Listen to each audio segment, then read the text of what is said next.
وسلم قال أسرعوا بالجنازة فإن تك صالحة فخير أي أن تقدمونها إليه وإن تك سوى ذلك فسر يدعون ورقابكم رواه البخاري ومسلم. أبا هريرة وفلي ونما نلارم بماكي ويكي حديث نجونغ نلار من محمد صلى الله عليه وسلم بماكي سيقول فيني يكيني نبغل مو سورة بماكي فإن تكو صالحة ستوي ووني كو مؤيدو ko gollaynoɗo ko moƴƴi juulaynoɗo janga hoore itta zakka nodda e diina l'islam haɗa ko boni haɗi to ko boni yamira ko moƴƴi jokka enɗa hara ko waɗaynoɗo golleji moƴƴuɗi nelaɗo no maaki fa hayrum ko moƴƴere wonɗo ni naɓude moy mum par ce que o hikkinino golle makko moƴƴude ɗen joni mo yawde tawa moƴƴere makko nden o masalan o nemino si goɗɗo maayi hara o wayrodiri ko wiyete tampere siko gonnoɗo e moƴƴuɗo siko neɗɗo moƴƴuɗo o wiyete muusu ɓandu e muusu hoore e muusu reedu e heege e tampere si goɗɗo maayi hara o waynodirimu kala waɗoyga ɓen ko noon kadi si tawi woni on tigi moƴƴa hara o waynodiri ko wiyete fowtere hande kadi ko soñja e dow soñja jon noon mo kala kañum andi ko ɗum faala heɓoyde janngo makko nelaɗo maake wayinta ko siwa dhalika si tawi tu woni na moƴƴuɗo woni ko maayi fa sarrum yada'una wa rigabikum ko bone wonɗon ittude daaɗe ma aray pottine ko boni ko e takko mon par ce que ko fuure soɓuɗo neɗɗo si tawi o moƴƴa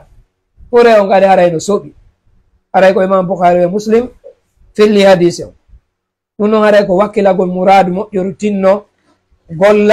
gollana l'islam o nde tawde si a anndi allah on o wi halagal mawta o tagi mayde nen tawo o tagi ngol ranɗan o tagiri en kadi sabu fi on ɗum fi yer rewmo wata jokku goɗɗum ngo acca ko tagiraɗa ko ɗum noon wiɗen haray si goɗɗo banu adama nelaɗo no maaki si tawi woni e goɗɗo e ɗo yimɓe makko ɓen ɗowtimo ɓe fokkitinimo naɓugol hadise mo aba saïd al-khidri filli iza wudiyatil janazatu fatamala rijalu ala anaqin si tawi tun sagataɓe ɓen rondi ke fure on ka balaje maɓɓe maɓe waɗimo ka korbiya fure on yeƴoto waɗani o yeƴoto ko kanko woni e wowlude o wowlay ko woni tun en nanata e kono kala ko waɗɗen aray kanko mo jenti kono enen ko wolta ko en nanata si tawi no woni ko moƴƴo o inna ɗaddi muni gaddi muni naɓelan heña hittine naɓugolla naɓelan ayi si tawi noon woni na neɗɗo moƴƴo wayn kanato gayra saliha ara na moƴƴuɗo qalat li ahliha ya waylaha e bone makko onin sakisam ya laytaha hananino lan hara mi waɗayno ko moƴƴi mi juulayno mi janga hananino lan hara mi nanayno ko mi yewtete ayi o lando ayna yasabuna biha konto ɓe woni e naɓudelan konto ɓe naɓudelan on tuma si o wowli ɗum nanay konngol makko ngol fof yasmau sauta kullu shay'in illa l insan nana hito makko kala hunde sina neɗɗo nelaɗo no maaki walaw samiya l insanu la sa'iga si neɗɗo non nani a ƴetti mayɗo a waɗi ka balaje ma nani mo wowla pellet ɗum faɗɗinayi woɓɓe go ka on tigi faɗɗete ɗum laama haalata si ɗon yawti o wi'a kanko kadi fure on wa hammaluni alal aktafi arba'atun min arrijali wa khalfi man yusayyi'uni laysa algharibu ghariba assami walyaman inna alghariba gharibu llahdi walkafan fi zulmati lqabri la ummun hunaka wala abun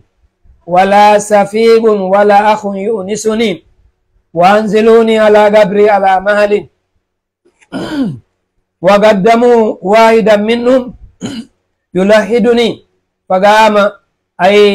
بالأزم مستملا وصفف اللبن من فوقي وفارقني وقال علوا عليه التراب واغتنموا حسن الثواب من الرحمن ذي المنن si goɗɗo yimɓe ɓen ƴetti fure makko on fure on tigi wiyay e rondike lannayo ka balaje mum ayi no ɗowtalan e yiɓɓe am ɓen kono wonaali karama kojo go yimi o wi seto yagal wonali yawgol ɗo saabi ma yaha Iran ma yaha nokku go soda marchandise ara ma Yemen ɓe maki ko wiyete wonugol tugaranke yagal ko wonugol koɗo o garibul laadi wal kafani ko siya taggama e kasange a wallinoyama ka gaburu ma an e kasange ma nden ñande ko a koɗo nden ñande hiɗa yurmi hiɗa hatojine yurminede sabuna fi zulmatil gabri koye niɓe gaburu ko nene ala mono yurmine baba ala mono yurmine wana giɗo wana siɗɗo mono itte sawtede ka gaburu to antun e golle maɗe antum ko ɗum waɗi janngugol qur'ana no moƴƴi musidɓe julɓe janngen deftere Allah nde jannen ɓiɓɓe men ɓen e yimɓe ɓen deftere Allah nde faaminen ɓe kadi deftere Allah nde janngugol hunjo qur'ana on ino moƴƴi ha kono faamugol ngol kadi ko qur'ana yewta kon ino ɓuri moƴƴude par ce que goɗɗo si a nanta ko wowlata a anndata ko wonɗa e wolde kon ko ɗum woni si goɗɗo no firi qur'an simo janngude hara mo hunji firo ngon waaway mo wallude fallitugol so falli par ce que ko yewtere yuɓɓa to Allah subhanahu wa taala newinan en wakkiloɗen te en wonu e darnugol lekkolji français tu toppito ɗum ɗon accen duɗe arabu ɗen wakkiloɗen jannen ɓen ureji men ɗin jande l'islam nam jogiiɓe goɗɗum ɓen mo kala yo wakkilo sutana ɗum ɗon no duɗe l'islamu ɗen no ɗe ɗuuɗira hakkunde men ɗum noon o wi haray ɓe jippinanmi ka gaburu an e no newori ɓenna waɗeedo jippinemo ɓe jaaɓotira haa ɓe wallinamo ɓe wallinaramo ka beccal ñaamal ɓe fewtinamo qibla ɓe ndaara ɓurɗo fellitude e maɓɓe ɓenna ƴawe haa heddo kaari on o moƴƴintinana kasange makko on o firta ɓoggi ko haɓɓaako si tawi mo ajji o mbeldinamo o fewtinamo qibla ayi o ƴawa ka gaburu o wiya hallu ala hitturaba ombitemo mbullaade ɗum no yurmi musidɓe julɓe ɗaɓɓire ombitirgo mo mbullaari ɗaɓɓugol baraji ka Allah subhanahu wa ta'ala haray ko ɗum woni banu adama goɗɗo mo duwa wakkilade o tinno o hula Allah subhanahu wa ta'ala ɗum noon Aba Hurayra o fillani en wondema ñande go nelaɗo men makko Muhammad sallallahu alaihi wa sallam o wi kharajna ma rasulillah fi janazatin fajalasa ila qabrin minha faqala ma ya'ti ala hadha al-qabr yawmun illa wa huwa yunadi bi sawti ay tolaki yawmata nasitani alam ta'lam anni baytul wahda baytul ghurba wa baytul washa wa baytud dud wa baytud din illa man wassa'ani Allahu alayhi thumma qala al-qabru rawdatun min riyadil janna aw hufratun min hufarin nari rawahu Tabrani. Aba Hurayra radiyallahu wi nelaɗo men makko Muhammad sallallahu alaihi wa sallam ɓe yaltiduno e nelaɗo on ɓe seeni ka berɗe ɓe surri goɗɗo ha ɓe gayni nelaɗo tooli takko ɗon ɓe maaki arata e neɗɗo e o gaburu ɗo arata ñalande ndeno feƴƴa e o gaburu ɗo sina gaburu on nodday neɗɗo on e konngol towugol wonna ko an yo ɓiɗɗo adama a yejjitino lam e anda min komi suudu wajjuru komin woni suudu wajjuru komin woni suudu masalan tugaranke yagal koɗu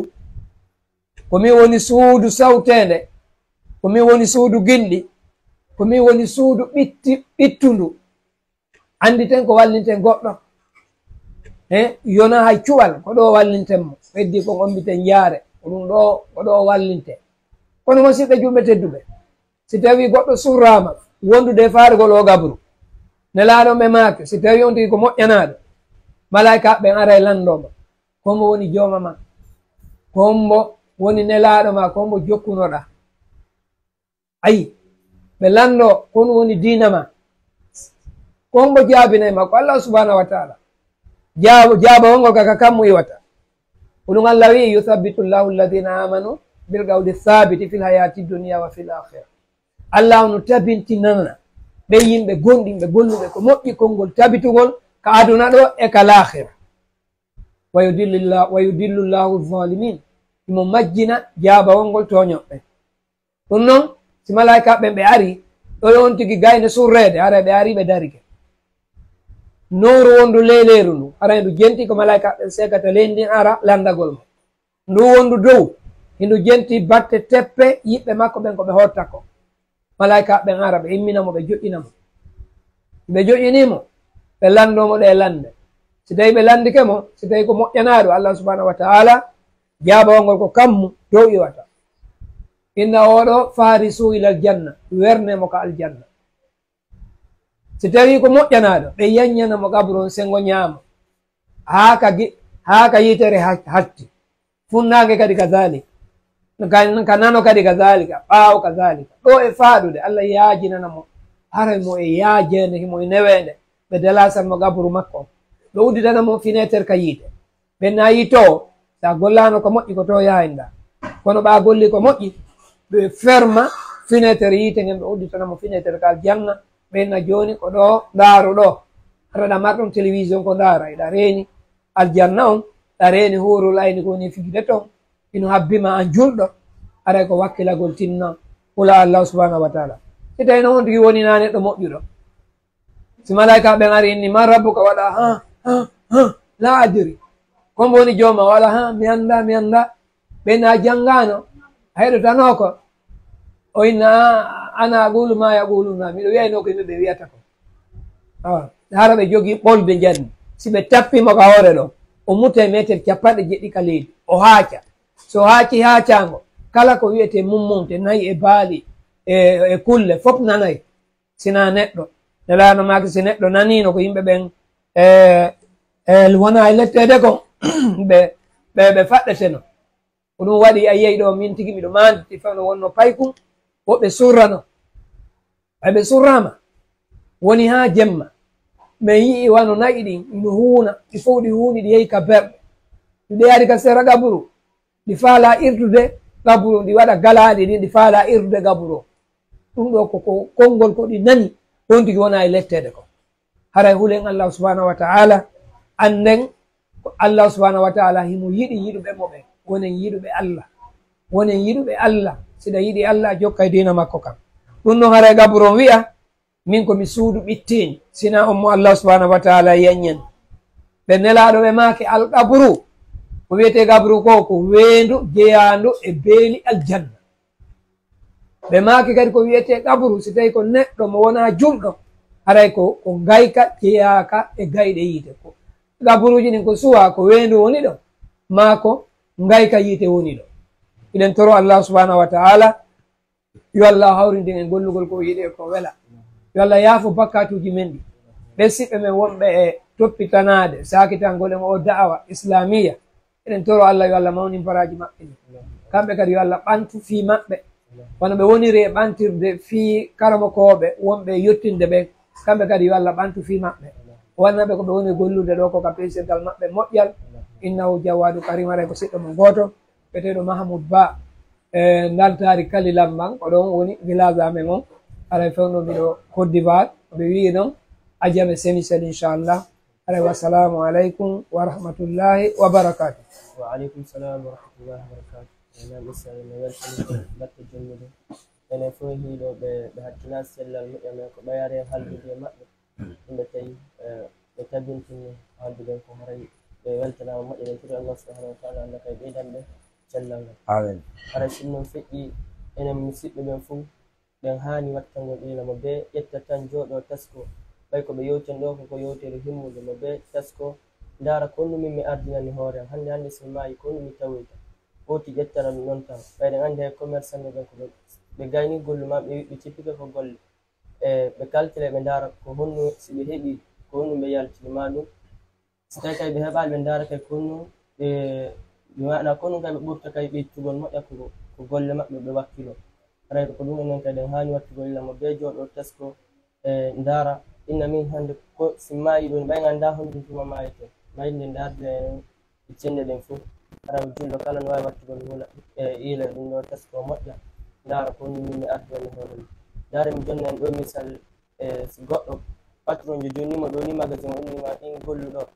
kono mi aray waɗin calcul kono mi min suɓa ko une semaine waɗi ten calcul ma ɗum en mois ko tuma mi faala wo mi ara waɗen calcul o ngam hiɗi mi jonnete bimbi ɗo ɗiki mi ara ma mi jonnama bimbi ɗo ko fana ma ala sara mi ara calcul ko min jeyi place on ko mi faala wo mi arta waɗen calcul ese on jonnaɗo on boutique ɗon on jonnaɗo on magasin ɗo yo gol enen tigi ɗen andi hara yimo kippi ɗuma piiji wonɗi toon ɗon o waccata ɗi marchandiji ɗo yeɓorono hara noon ɗum ɗo ino